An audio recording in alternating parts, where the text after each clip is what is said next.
Assalamu alaikum. This is International Islamic University School Sahiwal. Yes, grade 3 9th.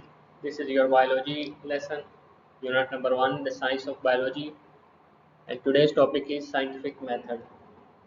But before starting our topic, there are some instructions to be followed. Number 1, keep your book, notebook, and stationery with you.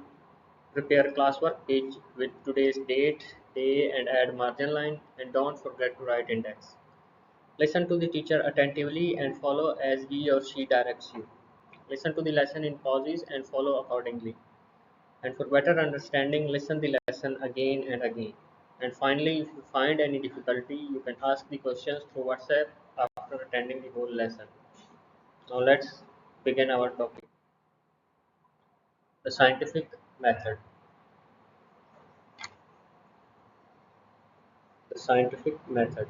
How do scientists turn curiosity into discovery? Scientific method का क्या मतलब है बच्चों? Scientific method का मतलब है कि जब साइंटिस्ट को कोई डिस्कवरी न्यू मिलती है या कोई नया ऑब्जेक्ट मिलता है या कोई न्यू थ्योरी उनके पास आती है तो वो उसके ऊपर रिसर्च करते हैं, उसकी डिस्कवरी करते हैं, पूरी डिटेल उसकी कलेक्ट करते हैं। अब सारी रिसर्च की डिटेल कलेक्ट करने में जो स्टेप्स इन्वॉल्व होते हैं उन स्टेप्स को कहते हैं साइंटिफिक मेथड।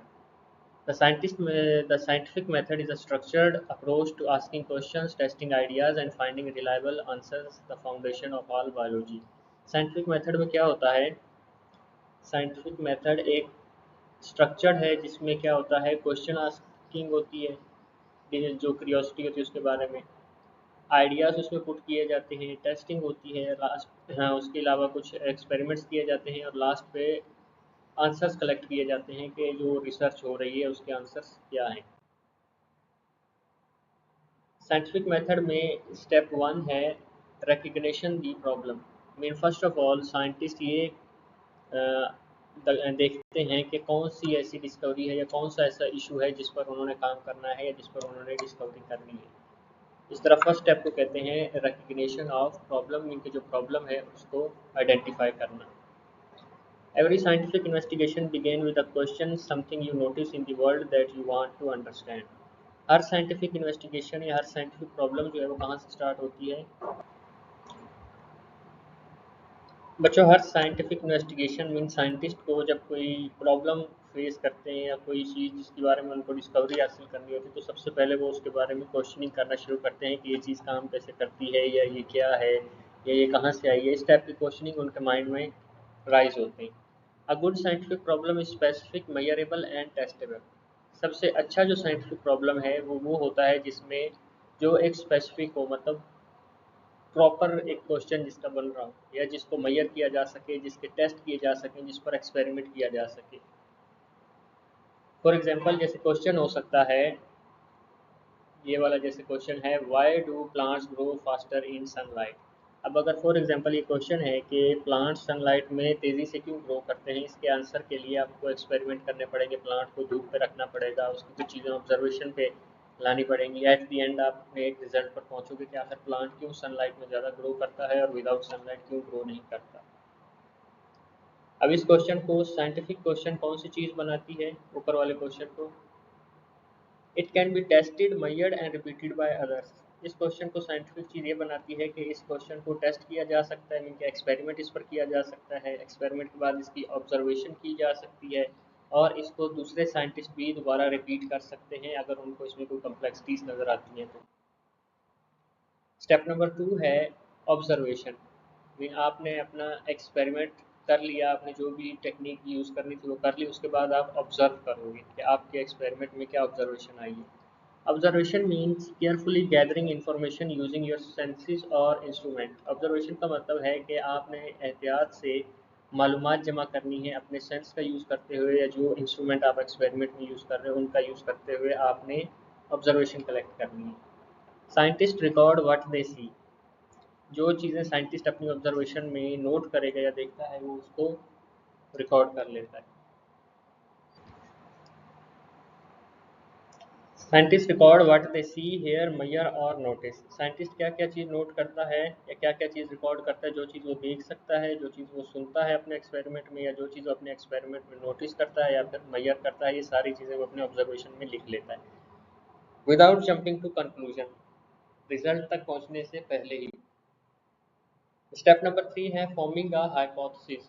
हाइपोथेसिस का क्या मतलब होता है? हाइपोथेसिस का मतलब होता है बच्चों अंदाज़ा लगाना। मीन जो जो चीज़ें अपने ऑब्जर्वेशन में साइंटिस्ट ले आता है अपने प्रॉब्लम के अकॉर्डिंग, उसका वो हाइपोथेसिस बनाता है। मीन उसका एक अंदाज़ा लगाता है कि इसका आंसर या इसका प्रॉब्लम का सॉल्यूशन ये हो सकता है। हाइपोथेसिस का मतलब होता है अंदाज़ा लगाना। A hypothesis is a testable prediction an educated gas based on your observation. Hypothesis क्या है? एक प्रिडिक्शन है, यानी कि एक अंदाज़ा है। कौन सा अंदाज़ा? जो आपने या साइंटिस्ट ने अपनी ऑब्जर्वेशन के थ्रू उसको निकालना होता है। It must be specific enough to prove or disprove through experiment. Hypothesis specific होना चाहिए, मीन ऐसा अंदाज़ा होना चाहिए जिसको एक्सपेरिमेंट्स के थ्रू सॉल्व किया जा सके या जिसको एक्सपेरिमेंट तक लाया जा सके। एग्जाम्पल हाइपोथेसिस की है ये वाली, plants exposed to sunlight will grow taller than plants kept in shade over a 2 weeks period। अब इसमें ऑब्जर्वेशन जो हमने ऊपर क्वेश्चन था कि प्लांट सनलाइट में क्यों ग्रो करते हैं और सनलाइट के बिना क्यों नहीं ग्रो करते, उसका हाइपोथेसिस ऑब्जर्वेशन के बाद क्वेश्चन क्या बनेगा या अंदाज़ा क्या लगाएगा साइंटिस्ट कि प्लांट जो है अगर सनलाइट में रखा जाए तो वो तेज़ी से ग्रो करेगा, वो ज़्यादा उसकी हाइट होगी। और प्लांट अगर शेड में रखा जाए तो 2 वीक के अंदर अंदर उसकी जो हाइट है वो इतनी ज़्यादा इंक्रीज नहीं होगी जितनी धूप में होगी। ये एक अंदाजे के तौर पे साइंटिस्ट हाइपोथेसिस बनाता है।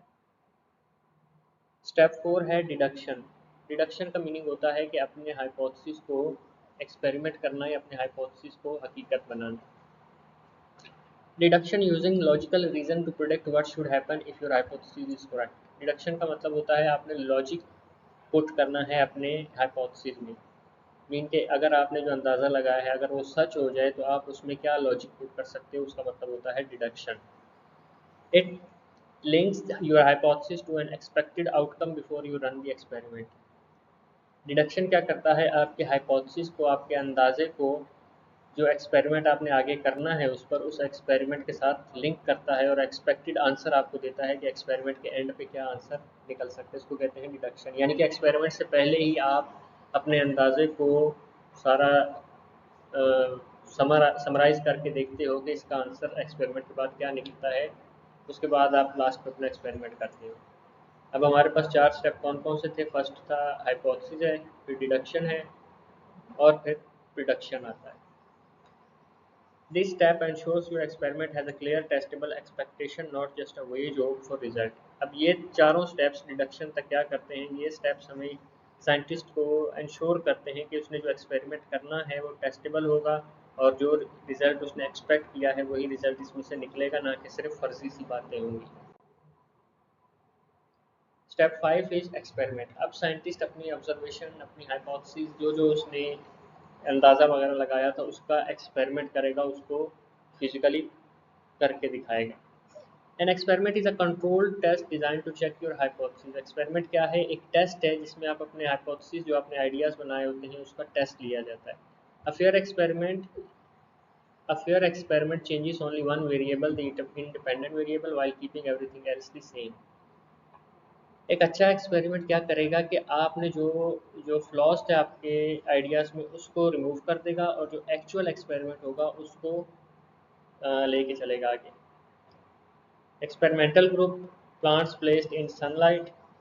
एक्सपेरिमेंट में साइंटिस्ट क्या करेगा? जो क्वेश्चन था उसके लिए प्लांट को लेकर उसको सनलाइट में रखेगा। उसके बाद एक प्लांट को, फर्स्ट स्टेप पे साइंटिस्ट एक्सपेरिमेंट में क्या करेगा? एक प्लांट को सनलाइट में रखेगा और एक प्लांट को शेड में रखेगा। कंट्रोल्ड वेरिएबल क्या है? Same water, soil and temperature. Control variable में क्या है कि ये जो 3 चीज़ें लिखी हैं, same water, soil and temperature, ये इस प्लांट के लिए भी सेम होंगी और ये इस प्लांट के लिए भी सेम होगी, ये चेंज नहीं होगी। चेंज क्या चीज़ है? सिर्फ सन लाइट। सनलाइट जो है वो सिर्फ इस प्लांट को पड़ रही है, इस प्लांट पे नहीं पड़ रही। तो इन दोनों के एक्सपेरिमेंट के बाद साइंटिस्ट क्या कंक्लूड करेगा? स्टेप नंबर 6 में अब रिजल्ट आएंगे। इस दोनों प्लांट्स को कुछ डेज ऑब्जर्वेशन के बाद इसका रिजल्ट क्या निकलेगा? डाटा एनालिसिस, यानी कि वो डाटा कलेक्ट करेगा। What do the result show? Data analysis में वो क्या करेंगे कि रिजल्ट से क्या साबित होता है कि दोनों प्लांट्स में क्या चेंजिंग आई है। Results are the data collected during the experiment. Scientists organize findings in tables, charts or graphs to spot patterns clearly. Result में साइंटिस्ट जो है वो डाटा कलेक्ट करेगा। डाटा मीन के दोनों प्लांट्स में क्या क्या डिफरेंस आया था उसके एक्सपेरिमेंट में, या फिर उसका एक प्रॉपर चार्ट बना के उसको राइटिंग फॉर्म में लिख लेगा कि सनलाइट वाले प्लांट में क्या चेंजिंग आई है और जो प्लांट शेड में पड़ा था उसमें क्या क्या चेंजिंग आई है, ताकि उसको एक प्रॉपर आंसर अपने एक्सपेरिमेंट का मिल सके। रिकॉर्ड मेजरमेंट केयरफुली एक्यूरेटली, इसमें वो अपनी मेजरमेंट अच्छी तरह से रिकॉर्ड करता है। ग्राफ या फिर चार्ट वगैरह की अगर ज़रूरत हो तो वो भी बना लेता है, या फिर वो एक ही एक्सपेरिमेंट को एक दो दफ़ा रिपीट करेगा। Step 7 is conclusion and application. Last step है, इस पे वो अपना रिजल्ट को कंक्लूड कर देगा या अपना आंसर पुट करेगा कि ये इसमें चेंजिंग आई है, ये मेरा जो है वो रिजल्ट है, और एप्लीकेशन मीन कि ये अब कहाँ पे अप्लाई हो सकता है। The conclusion states whether the result support और रिजेक्ट द हाइपोथेसिस। कंक्लूजन अब ये कहेगी कि जो आइडिया उस साइंटिस्ट ने लगाया था, जो हाइपोथेसिस बनाई थी, क्या वो हाइपोथेसिस करेक्ट है या फिर इनकरेक्ट है, उसको एक्सेप्ट किया जा सकता है या उसको रिजेक्ट किया जा सकता है। Scientist must be honest, even unexpected results are valuable. Scientist हमेशा सही जवाब दे ताकि अनएक्सपेक्टेड या एक्सपेक्टेड रिजल्ट की वैल्यू बनी रहे। Supported sunlight plants grew significantly taller, hypothesis confirm. अगर तो सनलाइट में प्लांट वाकई ही टॉल हो जाता है या ग्रो करता है, इट्स मीन के हाइपोथेसिस कंफर्म्ड है। नेक्स्ट स्टेप क्या होगा? Next question arise, what about different light colours और इंटेंसिटीज। अगर ये वाली हाइपोथेसिस की करेक्ट हो जाती है कि सूरज की रोशनी में प्लांट ज़्यादा जल्दी ग्रो करता है, इसके बाद नेक्स्ट क्वेश्चन फिर ये वाला होगा कि व्हाट अबाउट डिफरेंट कलर्स और इंटेंसिटी। अगर हम लाइट के कलर को चेंज कर दें या फिर लाइट की इंटेंसिटी शिद्दत को कम कर दें तो तब क्या हो सकता है। मीन एक हाइपोथेसिस करेक्ट हो गया, अब साइंटिस्ट अगले हाइपोथेसिस पे चला गया। Why does the scientific method matter? The scientific method keeps biology honest, repeatable and reliable. Scientific method की वजह से बायोलॉजी जो है या बायोलॉजिस्ट जो होते हैं वो ऑनेस्ट रहते हैं, एक्सपेरिमेंट रिपीटेबल होते हैं, या फिर एक्सपेरिमेंट रिलायबल होते हैं, मीन के उनको दोबारा भी रिपीट किया जा सकता है या दूसरे साइंटिस्ट उस पर बिलीव कर सकते हैं। It removes bias, encourages critical thinking and allows discoverer to be verified by scientists worldwide. ये उनमें से तमाम फ्लॉज निकाल देता है, क्रिटिकल थिंकिंग को एनकरेज करता है और डिस्कवरीज को अलाउ करता है कि वो वेरीफाई करें, साइंटिस्ट उसको वेरीफाई करें। Remove bias, structure steps prevent personal opinions from shaping result. Remove bias mean के जो पर्सनल थॉट्स होते हैं उनको रिमूव किया जाता है, एक्सपेरिमेंट दोबारा रिपीट किया जा सकता है, ड्राइव्स डिस्कवरी मीन के न्यू डिस्कवरी भी की जा सकती है।